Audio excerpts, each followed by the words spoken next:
Hello everyone, welcome and thanks for joining my channel. In this video I'll show you guys how I built my fence by myself. Alright, here we go. For this project, here are the following things I used. A post auger, couple of shovels, a 4-foot level, the bigger the better, a torpedo level, measuring tape, miter saw, a circular saw. I use a circular saw since I don't have a table saw, a drill to drill your screws. And if you don't have any friends to help you or family, these will be your friends. Minimum 6 inches clamps. They're very helpful when you're working by yourself. A ladder or two, wheelbarrow, and a mixing bucket. The wheelbarrow is good for mixing concrete, but in this video I use large buckets. I almost forgot one of the most important things. String or twine.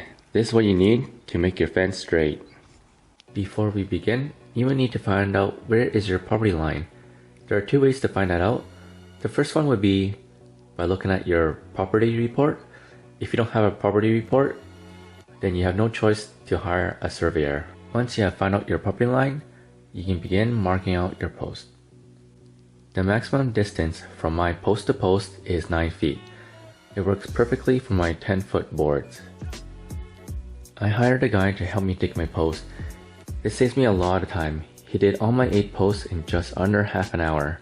The size of my post holes is 8 inch in diameter and 4 feet deep. My very first fence post was dug no more than 5 feet away from the fence line. I wouldn't recommend any more than 5 feet because the fence will get too heavy and there's no fence post at the end to support it. With the auger going back and forth, my hole's diameter ended up being around 9 to 10 inches wide.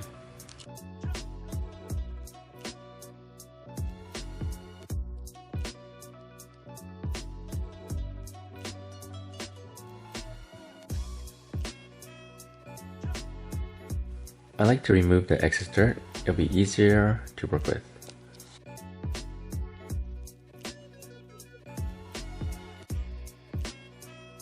Here's a picture I drew to show you guys what I'll be doing. So the rule of thumb when putting in a post, you must have 1/3 of the post in the ground and also at least 1/3 covered with concrete.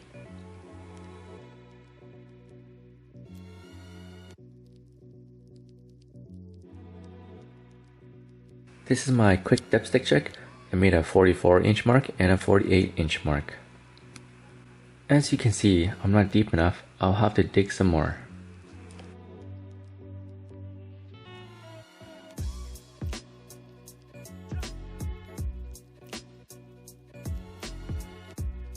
Now I have the desired depth.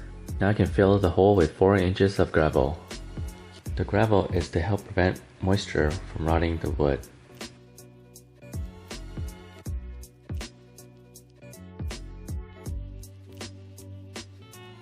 Now we can insert the post. This next step is optional. I made a marking on my post just to double check that the post is standing at the right height in the hole.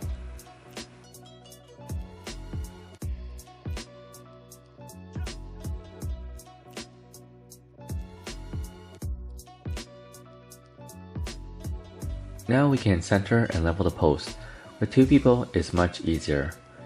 Since I'm working by myself, I'll be using 2x4 to support the post. Once the post is centered and level, or if you have a partner holding it, we can start mixing the concrete. When mixing concrete, be sure to mix the concrete so it looks like oatmeal. Make sure you have enough water. More water is better than less water. If you don't have enough water, the concrete cannot mix.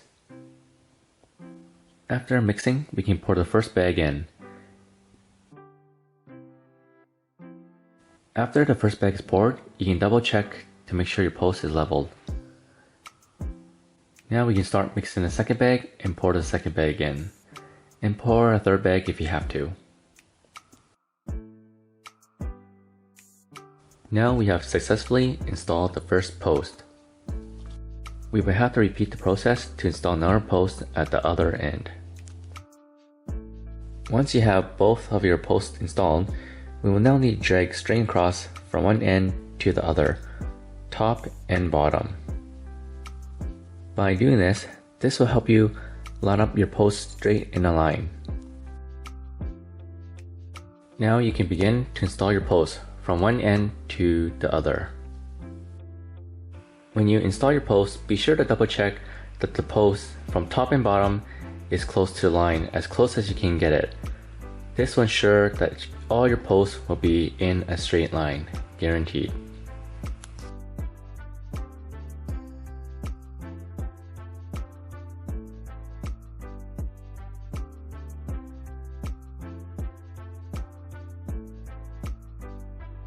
If your post is below the string line, you can use your level to help you extend the post, to help you measure against the string line.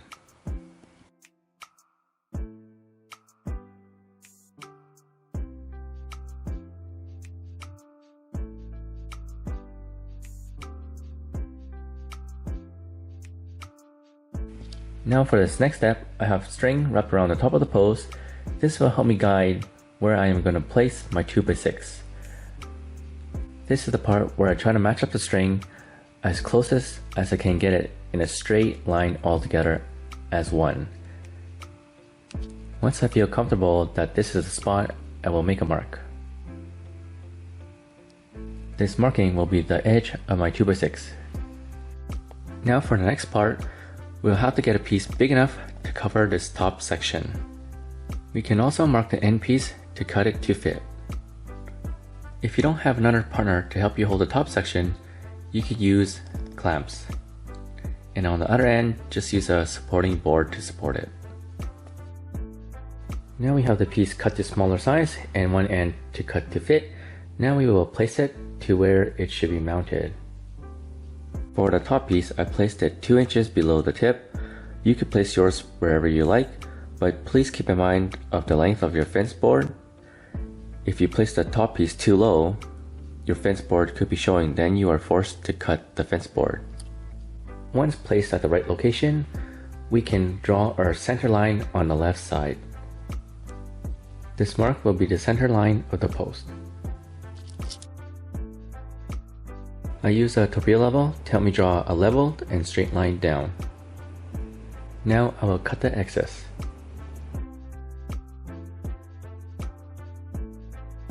Now we can secure the top piece in place.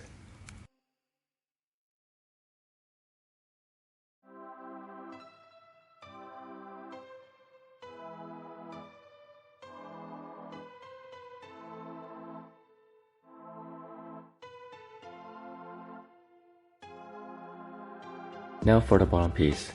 It's a similar steps as the top, but on the floor. I feel doing the floor is a little easier.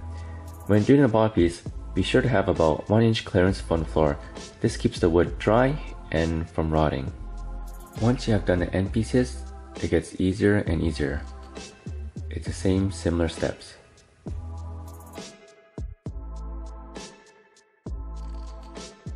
Now we are ready for our next step. As you can see, when I place my first board, it won't fit. It has a gap at the back. So we have to mix a measure from the top and bottom. We have to cut the board to fit like a puzzle. I use a sawzall to cut the board. Now let's test fit to see if it works.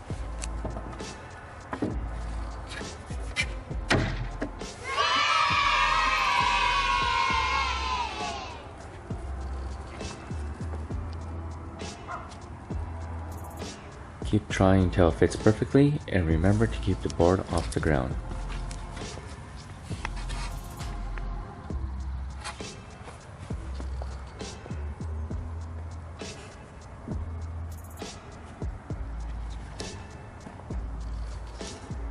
Now we have one fence board up, we can install the rest of the fence board. Working from one end to the other.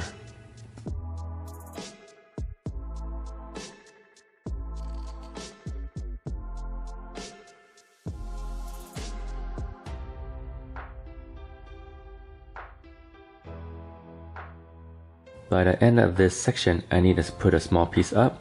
I use nails to put it in place.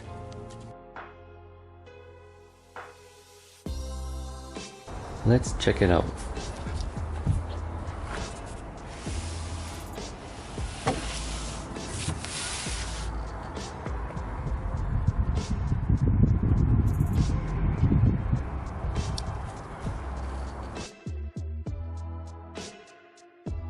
For this side, I made a perfect cut.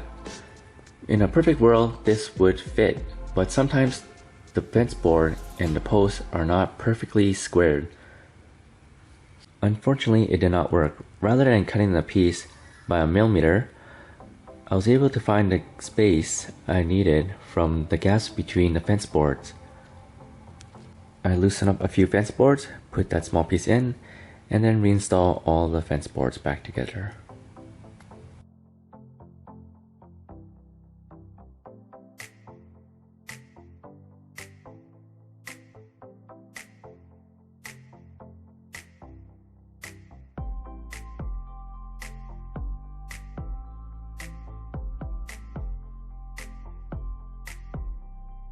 Once all the fence boards are up, we now can install the top and bottom pieces. The process is very similar to the other side. First thing we need to do is have a piece big enough to cover this section and then clamp it in place. Using a level is optional. For this side, we will start on the harder side first, which is the left side. We will make a mark and cut it to fit first.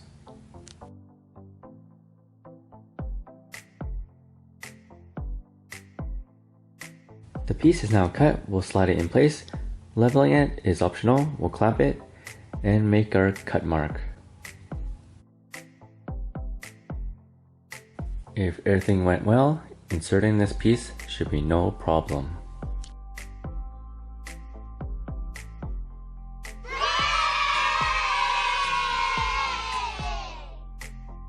Now it just gets easier and easier for the other sections.